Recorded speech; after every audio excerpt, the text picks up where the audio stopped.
Who or what are you living for, and why? What's the evidence that whatever it is you're living for is true? When you say living for, you mean? What motivates you through life?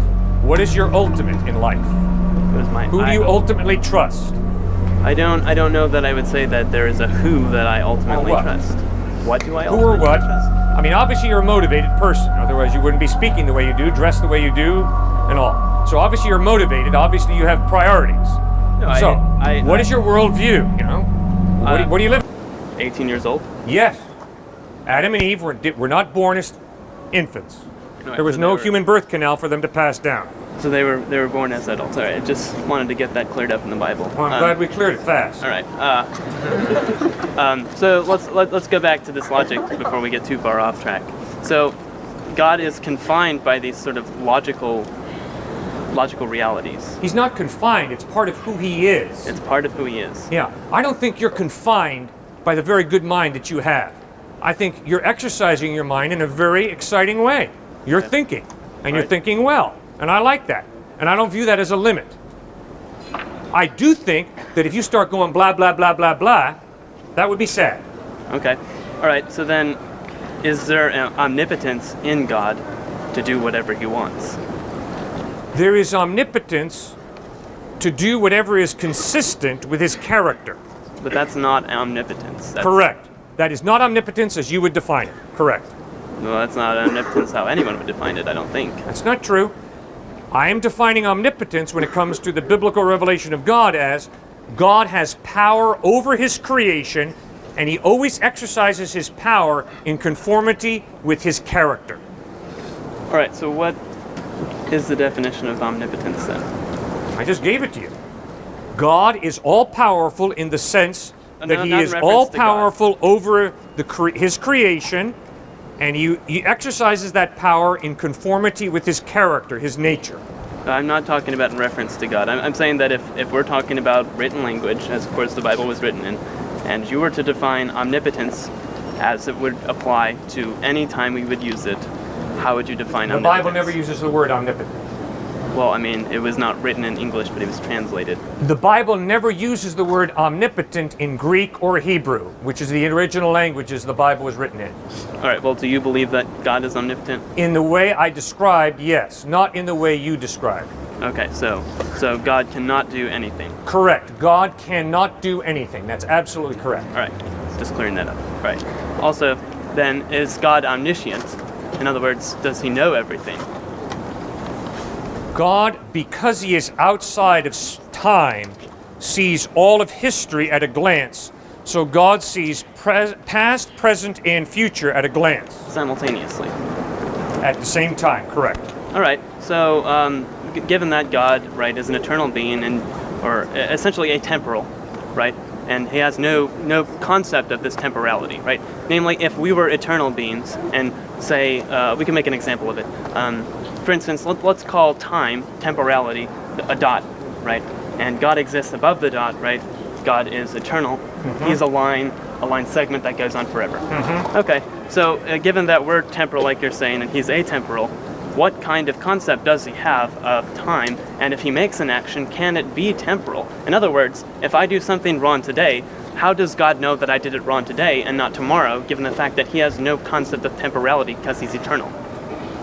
Well, I can promise you, God is more than intelligent enough to understand time. He began it in Genesis chapter 1, verse 1. In the beginning, God created the heavens and the earth. So God's creating time. Not only that, God stepped into time by becoming a human being in Jesus of Nazareth. Sure. So God is more than capable of understanding time, and not only understanding time, but stepping into time. And that's the mystery of the incarnation, of Jesus as God becoming a human being. All right, so, I mean, this is talked about, especially by a lot of abstract physicists as ET simultaneity, and basically talking about how, in the concept of eternality, right, anything that happened temporarily would be simultaneous with another event that happened temporally, because they've already happened. Right? In other words, since everything has already happened, this discussion has already happened, it is essentially simultaneous with every other discussion that's ever happened. I disagree. If there is no time, right? There's no temporal line for God, right? Everything has already happened. You just, I mean, No, that's what everything has not already happened. What does that mean? you just explained it earlier as God knows what happened in the past, what happened now, and what happens in the future, right? Everything has already happened to God. No, everything has not already happened. It's his perspective is outside of the dimension of time. So God sees everything at a glance because of his perspective, not because everything's already happened. All right, so his perspective. So now let's go back to my line analogy, and let's say that our dot now is moving forward at the rate of time, okay? And God sort of has this knowledge of time. And we can say that he is a pen and drawing a line behind him such that he knows everything that's happened in the past, and he knows everything that has happened up to this current point. In other words, he doesn't know the future. Or he could know the future, but he hasn't experienced the future. I'm trying to understand exactly what you're saying. All right, well, I don't understand exactly what I'm saying. Why? Because I'm locked into time. I think in terms of 5 minutes ago, now, and 5 minutes from now. So, for me to totally be able to understand and explain what it means that God is outside of time is impossible. I can't explain that totally because I'm so locked into time. But, and a parallel line of thought that helps me is God is omnipresent, which means God can be in Calcutta, India, London, England, and Austin, Texas at the same time. Why? Because God is outside of the dimension of space. Okay. So because he's not confined by space, he can be in 25 different places at the same time. He's a spiritual being. Similarly, he's outside of the dimension of time, so he sees all of time at a glance. So he's outside the dimension of time, And space. therefore he doesn't experience time. No, we went over that. He can experience time if he chooses to step into time. That's the incarnation. Jesus is God stepping into time. Okay, so he can step into time, but he can also be outside of time. Yes. And he's regularly outside of time. Yeah, he's the eternal God. So given the fact that Jesus isn't walking around right now, God's not currently experiencing time. Well, not currently is the wrong word given he's atemporal, but in our perception of the word temporal and at this moment, he's not experiencing time. Right. Okay, so again, let's go back to what I said earlier, which is that given that God is not experiencing time right now, and right now, of course, is a relative term since he's not experiencing time at all, right? There is no right now. So, if everything has already happened, there's no temporal existence, God's not existing within time, there is no before and after, there is no cause and effect, there's no stream of events. Everything has already happened, he knows everything that's going to happen, and he knows everything that has happened. Therefore, there's no differentiation between what's happening now and what's going to happen 5 minutes from now. Do you understand that? Everything has not already happened. It has for God because he's not a temporal being, right? There's nothing in front of God temporally, right? Therefore, That's right, fine, but you're talking about his perspective. right. His perspective is outside of time, so he sees everything. No, but we've agreed that he's not part of time right now, right? We're not just talking about his perspective right now, we're also talking about his experience, right? Right to God, there's nothing in front of him because there's no temporality, there's nothing behind him, there is simply right at the moment, but there is no moment because he's atemporal, right? Everything has already happened and it's been consumed into one single point. There's no forward, there's no about to happen, there's no has happened, there's no happening. It's simply all there, right? There's no differentiation between time. Do you understand what I'm saying? No, Okay, all right. I disagree with you. So you disagree with me, so Yeah. you understand what I'm saying. Well, I think I understand what you're saying. I understand part of what you're saying, and a part that I understand I disagree with, but I think there's other parts of what you're saying that I don't understand. Okay, does it make sense to you that if you're atemporal or eternal, there's nothing in front of you and there's nothing behind you, right? There's nothing happening right now. It's simply all there. There's no temporality. There's no differentiation between what's about to happen and what just did happen, because there is no just did happen and there is no about to happen. Yeah, but God created history. He created time. When? When? Yeah. I don't know. The Bible doesn't give us the age of Right. the universe. I think he created the universe that's probably about 15 billion years ago. That's the point, though, right? There was no point in time when God created the world, because he's atemporal. No, that's not true. See, there's an example of where we strongly disagree. God, who is outside of time, can create a universe that has a beginning. Okay. That's obviously what Genesis is insisting. The eternal God, who has no birthday, no beginning, chose to create. And that's when time begins for the universe. In the beginning, God created. Can it be my turn to ask a question? Sure. Who or what are you living for, and why? What's the evidence that whatever it is you're living for is true? When you say living for, you mean? What motivates you through life? What is your ultimate in life? What is my? Who do you ultimately trust? I don't know that I would say that there is a who that I ultimately what? trust. What do I Who or ultimately what? trust? I mean, obviously you're a motivated person. Otherwise you wouldn't be speaking the way you do, dressed the way you do, and all. So obviously you're motivated. Obviously you have priorities. No, What is your worldview? You know, what are you living for? I think that the best way to explain it is naturalism. I exist because I enjoy my life, and I continue my life because I enjoy what I'm doing. But it doesn't necessitate any sort of higher order or like who I'm living for. I mean, I don't think that there needs to be an answer to that question. Or what I'm living for. There's a number of things. I mean, there's an infinite number of things that I'm living for. Namely, the fact that there's no reason that I would want to die, because I'm enjoying what I have right now. Especially since I don't think that there's necessarily anything after I die. So, why do you think Albert Camus said the only question modern man must answer is why not commit suicide? Albert Camus definitely does not agree with any of the views that you espouse. No, but I respect him highly. He was an atheist, a naturalist. Yes. And I think he was really getting at something in terms of, in light of the fact that you're going to die and be gone and become fertilizer or whatever, nothing that you do in life is meaningful. It's all meaningless. Well, at the expense of the fact that I assume that I will be mocked in a moment, the reason that I would not commit suicide is because there's determinism in the world, and that what has happened causes what will happen. So everything's a necessary linkage of cause and effect, if you will. So when things happen, they happen because of previous causes, and they're going to happen a necessary link of causes and effects. Therefore, there's not really a question of whether or not I'm going to commit suicide or why I should or should not commit suicide, because it's been determined by a necessary linkage of cause and effect. It's determinism, unrestricted causal determinism. If I were to give you a reason why I don't choose to commit suicide, that's because I enjoy my existence, and because there's no reason that I would want to die, and because if I died, I believe that that would be the end of all things. Therefore, speaking in a sense of any kind of rationality, I would prefer existing in an enormous amount of pain to not existing at all, because at least I have some kind of existence that I enjoy. If we're looking at a determinist framework, right, we're looking at the fact that this is what I think. It couldn't be otherwise. I couldn't think otherwise. It's happened because of a number of causes and effects in my life that are unrestricted and necessary causes and effects. Therefore, I'm not going to commit suicide, or if I were going to commit suicide, it would have already been determined by the fact that everything exists as a chain of causes and effects. So you're a determinist? Yes, unrestricted causal determinist, to be specific, but yeah.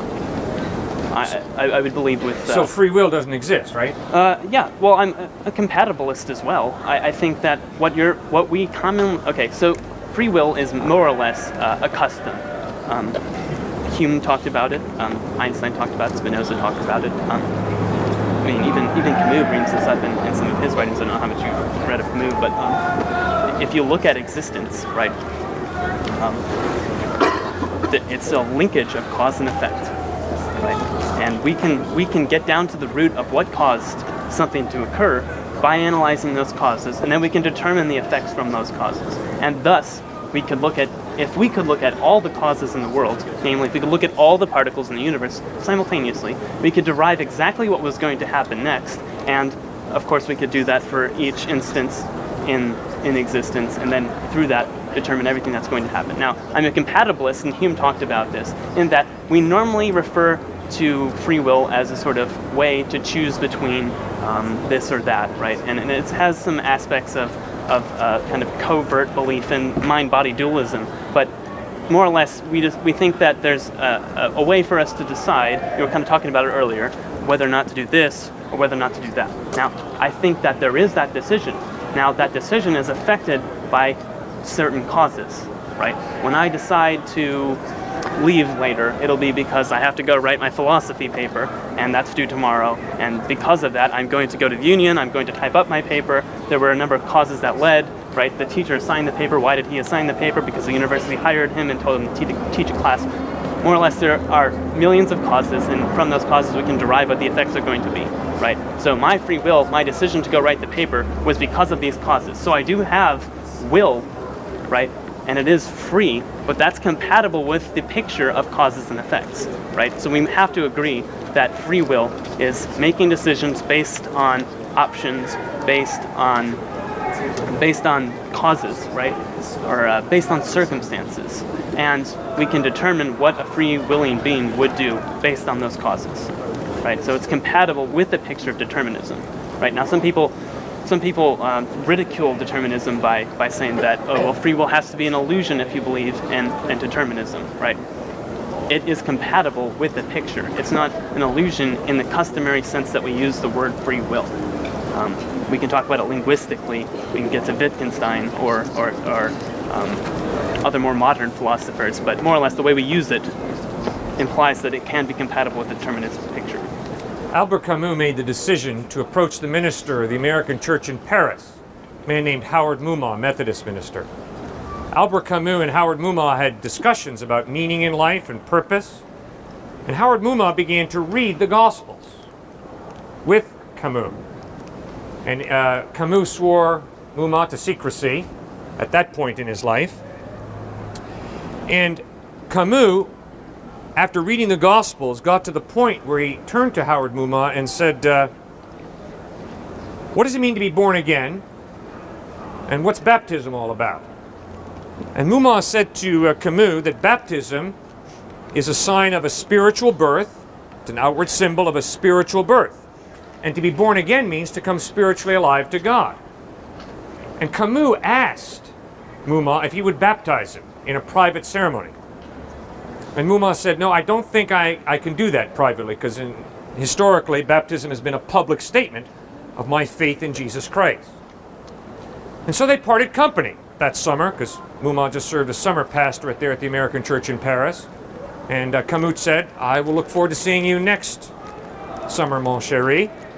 And he left. Camus was killed in a car wreck that winter.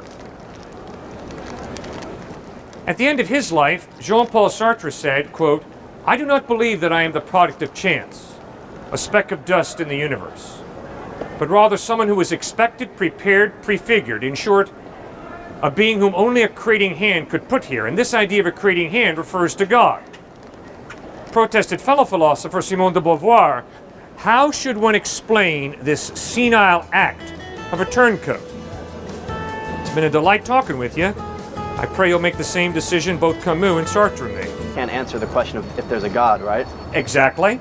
And so I guess my question to you is, why would that be true? Because the God you believe in is clearly the one who interacts with our world, right? He sent down his son, he listens to your prayers, he has an active force in this world. Mm-hmm. But if he has an active force in this world, well, wouldn't that be a scientific question? Because science seeks to explain natural phenomena.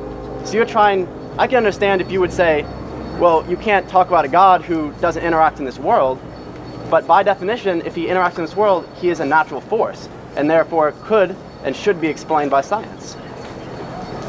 So I guess why don't you say God can be explained by science? You bet. The reason I say that God cannot be explained by science is because of my definition of science.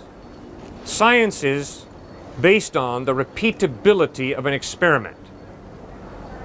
If you say it is something scientifically true, and we've proven it here at this fine university, but if you can't do those same experiments in London or in New York, you don't have science. Scientific knowledge is based on the repeatability of an experiment. So God is not a physical being or a physical process that you can observe and then repeat an experiment over and over again. Not only is that true, but that's true of your family. You don't scientifically prove your family. You develop trust relationships with your family, but you don't scientifically prove people. You learn to trust them. So science is a study of process, how the organism works, and it's based on the repeatability of an experiment. But a human being is not a scientific project. In order to develop a relationship with a person, you learn to trust them and build a friendship. And then when it comes to God, God is not a scientific equation. God is a personal being who creates, but who's not a physical process that you can dissect, observe, and then repeat the experiment over and over again. But clearly, doesn't the Bible say God's everywhere and God's force is, all around us? So if clearly, basically you're suggesting that there's a force out there which is actively manipulating our world, well, clearly that force must be somehow detectable. That's a pretty significant force. And also, you're proposing very scientific hypotheses, where the universe came from, where life came from, the origin of the earth. Like, those are all very scientific questions. You can't just say, if religion has one answer and science has another, well, which one's right? It has to be put to the scrutiny of science, does it not? Absolutely not. All right, I'm going to work hard here and try and communicate clearly. Science is a very narrow branch of knowledge. Science is based on studying the physical process and repeating experiments over and over again to find out if there is a law of nature, a scientific law that can be understood. Historical knowledge is totally different, radically different. You do not get Abraham Lincoln back on this campus every September and have him assassinated by John Wilkes Booth in order to prove that Lincoln was truly assassinated by John Wilkes Booth. Instead, historical knowledge is based on not the repeatability of an event or the repeatability of an experiment. Historical knowledge is based on the trustworthiness of eyewitness testimony. Somebody saw Lincoln assassinated. They recorded it. And you study it, not in your science lab, you go over to your history department to study history. Because it's a different form of knowledge. Right. I would agree that science can't answer philosophical questions. I'm not trying to say it would, and I can't answer historical questions. I'm not saying it would. So if you were saying that Jesus was a philosopher, if he was a man who was trying to give a way of life, then yes, science can't go one or another. That's a different branch of knowledge. But to say Jesus rose from the dead, it happened in our physical universe, thus it must have a physical explanation, and thus it is the topic of science, and to prove something that physically happened. If I say I flew through the air, well, there must be a physical reason why that happened, and then that can be a subject of science. Okay. The Gospels record that Jesus physically rose from the dead. Right. And people ate food with him. They grabbed hold of him and saw that he had flesh and bone. But they did not give us a scientific description of how physically he rose from the dead. So we do not have a scientific description of how the dead body came alive again. Right. Now, the question of origin, meaning by that, is there an intelligent mind behind this universe, or is there not an intelligent mind? I am convinced is not a scientific question. It is a philosophical, theological question. So you have to use reason, not a scientific process, to conclude whether God exists or not. And the philosophical, rational way I go about it is by asking myself, is it more reasonable to believe that behind order and design there's an intelligent mind, or is it more reasonable to believe that order and design comes about by chance?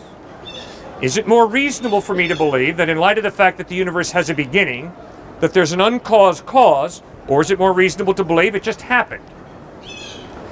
Is it more reasonable to believe that the ductus arteriosus, that little flap of skin that comes down in every one of our bodies when we pass down our mother's birth canal, and switches the blood from going around the lungs to going through the lungs, that kind of amazing order and design, is it more plausible for me to believe that that happened by chance, or is it more reasonable for me to believe there's got to be a mind behind that? When I'm confronted by moral absolutes, like the slaughter of innocent children is wrong, is it more reasonable, based on my experience and observation, to believe that that's just relative morality, it's not objective? Or is it more reasonable for me to believe the slaughter of innocent children is absolutely, objectively wrong? If it is absolutely, objectively wrong, there's got to be a mind prior to the human mind that defines what's right and what's wrong. Because if there is no mind prior to the human mind that defines right and wrong, it's obviously the human mind that defines it, and it's all relative. I mean, I would agree that I would think I'm relatively consistent, and I would say it's all relative, in that I personally see, obviously, the slaughter of children as horribly wrong, but that is through my mind. Lions permit infanticide, and that's how it's actually evolutionarily beneficial for them to commit infanticide, and they obviously don't see it as wrong. But we, as humans, we evolved compassion, and when I see innocent people being harmed, that physically makes me feel sick, and so thus I'm going to try and do what I feel is right in my mind, and I don't think that necessarily has to come from a God. I'm just behaving how my mind was set up to behave. What is compassion? What is compassion? Mm-hmm. You said it. So what did you mean when you said compassion? You said we evolved compassion. Right. What is compassion? What does that mean when you say we evolved compassion? Well, I guess I would say compassion is a feeling of sympathy towards other people, people outside of yourself. I would say it would be a feeling of, I guess you feel sorry for them, you connect with them, you feel empathy towards other people besides yourself.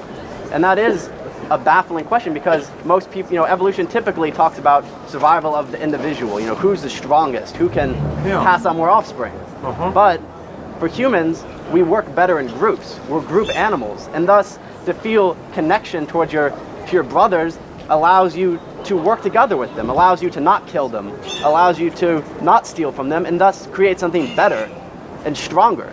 And thus, lone animals have no problem harming others, and it's all about themselves, and that's their survival mechanism. But our survival mechanism is to work together, and that's why we do feel compassion. And so I don't see why it necessarily has to come from God. Okay. I am convinced that I don't have to be compassionate.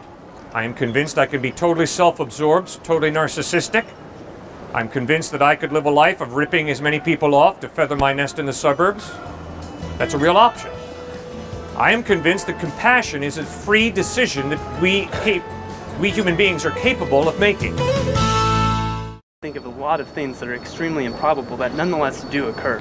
If I were to shuffle a deck of cards, it's more than 1 in 1 trillion in a chance that I shuffle it and it ends up in the order that it ends up in. We might then say that there must be an intelligent actor that put those cards in that order. However, it's just a random shuffling of 52 cards that came up in a very improbable result. Now, obviously, there's no intelligent design behind that. Obviously, it's just a random occurrence. It's extremely unlikely, but the law of large numbers tells us that these sort of things do happen, and the fact that they happen isn't necessarily miraculous. And because it's not miraculous, we don't need to speculate about these things that don't make any kind of physical sense. I haven't detected a question, so you're free to make any statement then is, you want to make. So I'm just questioning your argument here that just because it's unlikely that we're here, there must be some kind of miracle that caused it to happen. Oh, all I'm saying is, in my observation of reality, life comes from life. It does not come from non-life.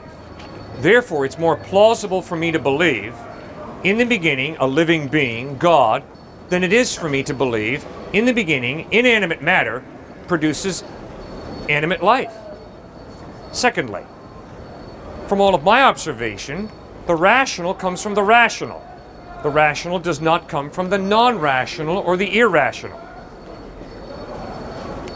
July 1883, Charles Darwin wrote a letter to a man named Mr. Graham. In this letter, Charles Darwin writes, "In light of the fact that my brain is simply a highly developed monkey's brain, why should I trust my brain to tell me the truth about reality? Would you trust the thoughts of a monkey?" I respect Darwin. He was struggling with epistemological nihilism. Why do you trust your mind to tell you the truth about reality? The reason that I trust my mind to tell me the truth about reality is because I'm convinced that behind my mind is a rational being, a creator God. So, life comes from life, not from non-life. Reason comes from reason, not from non-reason or the irrational. Consciousness comes from consciousness, not from unconsciousness. So that is why it's more plausible for me to believe God exists than it is for me to believe there's no God. Does that make any sense? I follow what you're saying. I think I have a number of problems along the way. The first of which is that you're saying now that God is a living being. Mm-hmm. Okay, does that mean that God can die? Because God is eternal, all-powerful, self-sustaining, no, God cannot die. All right, so then what does it mean to be alive? What does it mean to be alive? Uh-huh. It means to be an animate being who is able to produce, to be creative. Okay, so death is not a necessity to be alive. You don't have to die. No. All right. So have you ever experienced something that was alive that never died? Have you ever experienced that? No. So then would you say that all living things must die because you've never experienced a living thing that has not died? No. All right. I've got to be open Okay. to the possibility that there is a being who is eternal. Okay, all right. Okay, we'll go with that for a moment. All right, so then now that you're saying that even though you haven't experienced a living being that has not died, we still have to be open to that possibility. Obviously, you think that there is a living being that has not died. All right, I've never experienced life coming from non-life, but I haven't experienced everything, and I must know that it is possible for life to come from non-life. And it's not out of reason to believe that life came from non-life, especially if you're a materialist or a physicalist and you believe that most things can be explained or all things can be explained by natural phenomenon. It's no more of a jump in logic to say that life came from non-life than it is to say that there's a living being that cannot die. They're the same type of logic, do you understand? A very good point. But no, I strongly disagree. My observation is life does not come from non-life. No, I understand The your reason observation. does not come from irrational or the non-reason. Okay. Therefore, it is more plausible for me to believe that we come from a living being, that our rational minds are gifts from a rational being, than it is reasonable for me to believe that we come from non-life. So then by that same logic, I find it more plausible to believe that if there is a God and he is living, that he will die and therefore he's not eternal. That's not true.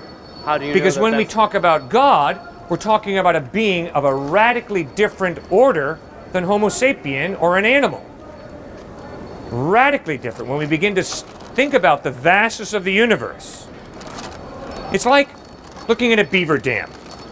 Obviously, when you look at a beaver dam, you know that it wasn't stream bringing sticks down that made the beaver dam. But then when you go to the Golden Gate Bridge, you know, the beavers didn't make the Golden Gate Bridge. Why? Because the level of complex design is such that it requires more than a beaver's brain to put it together. It takes a human mind. Then when you go from the Golden Gate Bridge to the universe, you are taking such a quantum leap. It's incredible. And it demands a mind that is far superior to the human mind. I don't think that that's true. Look, you're applying double standards here. The difference between your side and my side is that when I come to any kind of improbability, right, you tell me that my side is irrational and that it doesn't make sense. However, when we point out an irrationality in your side of the logic, you take this double standard and say that we're talking about something that can't be explained. We're talking about something that we can't understand. We're talking about something that is of higher order, higher rationality, however you want to word it. And then it's sort of a cop-out against the argument. What I'm saying is that there's an imparallel between what I'm saying and what you're saying. And thus, I can't effectively have a point with you if you're just going to tell me that when we find a flaw in your logic, it can be explained away. But if there's a flaw in my logic because you haven't experienced it, therefore it mustn't make any sense. All I'm saying is that, look, if we analyze it in the way that you're analyzing it, and I'm applying the same kind of logic that you're applying, I'm not trying to have any kind of sleight of hand here, right? You're just saying that you've never experienced life coming from non-life. I'm saying that I've never experienced a living being that's not died, right? And if God isn't eternal, then it's obviously not the God that's been written about in the Christian Bible, for instance. Okay, so we might as well just evenly doubt the fact that life could come from non-life, just as much as we doubt that the Bible talks about the real God, if there is a God in the first place. You can conclude that all you want. I'm saying that my experience is... I'm saying the same thing. Yeah, you understand that I'm applying the same logic that you are? No. In my experience, I've never seen a living being that's... Yeah, I understand that point, but that's not the entirety of my point about God.